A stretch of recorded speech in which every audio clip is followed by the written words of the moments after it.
What do you want to eat? I don't know, I'm getting pretty hungry. Got so many choices around here. We're gonna starve. We're gonna turn into skeletons before we wind up finding something.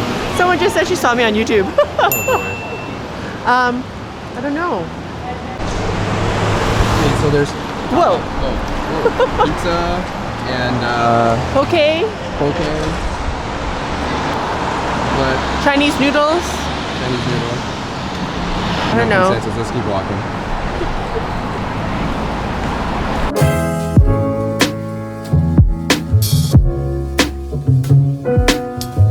So we wound up here.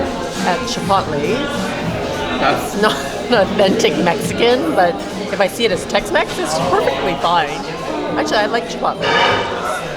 They give a large portion, and it's great value for the price. There's nothing around here that is inexpensive, I found. I don't know, we could have eaten at A&W, I suppose. Hey, what about this place? You know what, if I were to eat fast food, it would be like my choice. I know. My first choice. Yeah. That would have been cheaper. Yeah, but probably not as wholesome. Anyways. Yeah. But we're always looking for the best value for the price you're going to pay, because we don't eat out a lot. But when we do, it's really hard to justify spending the money. And so we try to find tasty food for a good price and good value. Let's go through that. Precariously on the edge of the table. It's okay. If it breaks, I just get another one. Whatever.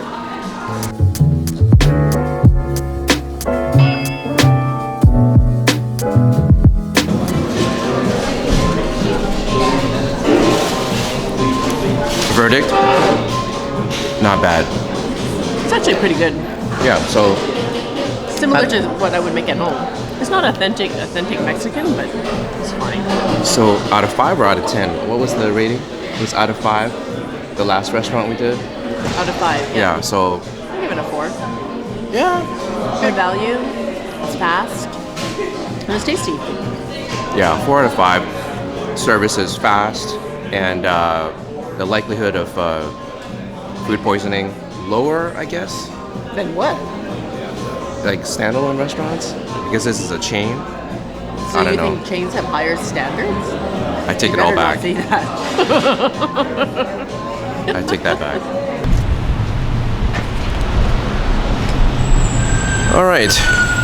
That wasn't bad at all, actually. Actually, it was quite satisfying. I'm quite full.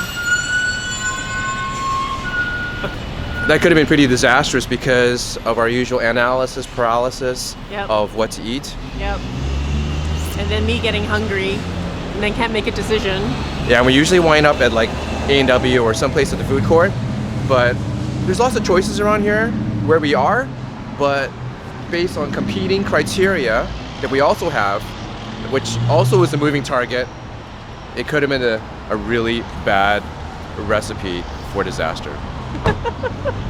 You make it sound so ominous. It is ominous because we're starving and we don't know what to have. We want to get a good deal. We want to be full. We want it to be tasty, Yes. not just to fill our stomachs. that's So that's why we wind up going around in circles. Sometimes I've been known to drive around large city blocks not knowing where to eat. So Yeah, and getting hangrier by the moment.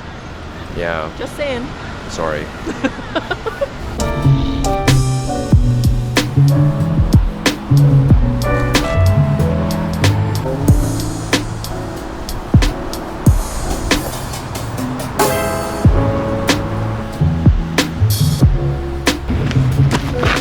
Okay, I did look for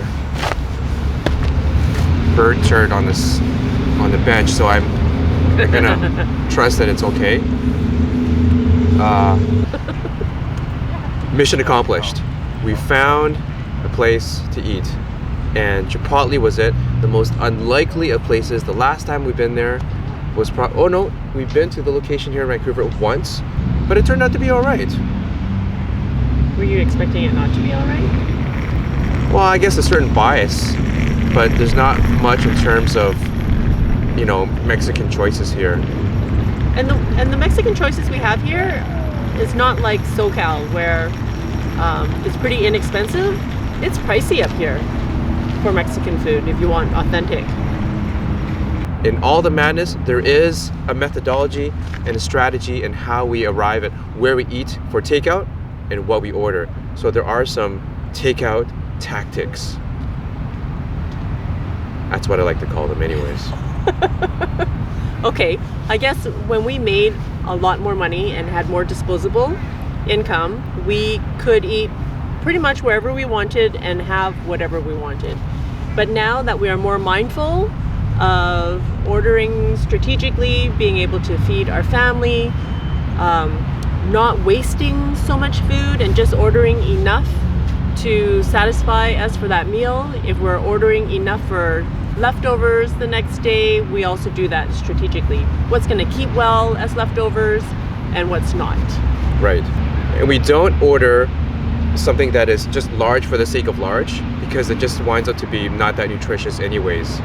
It's not like a giant plate of rice with very little meat or other nutritional items that may fill you, but it's not good for you because they're just a whole plate of carbs.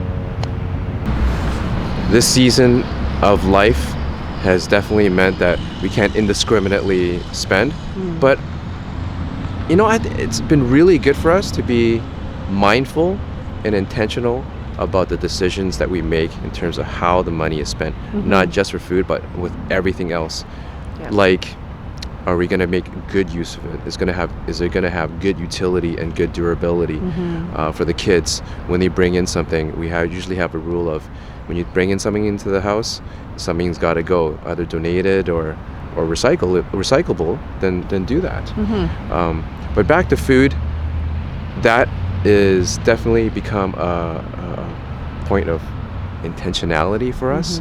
So whether it's takeout or whether we go out, we're really mindful about what we choose to eat. And we're really thankful that we have kids that will pretty much eat anything. They have their favorites and we try to accommodate that, and we order around, the things that they like, but also they're willing to try new things, and they're pretty easygoing that way. But one thing that we're really thankful for on this journey that God has put us on is that He's provided for all our needs and more, and no doubt. When those opportunities come, we work hard on those jobs and those gigs, but make no mistake, for us, we know that it's how God has provided for us. Absolutely. Is it time to get the kids yet? Yeah. All right, let's go. All right.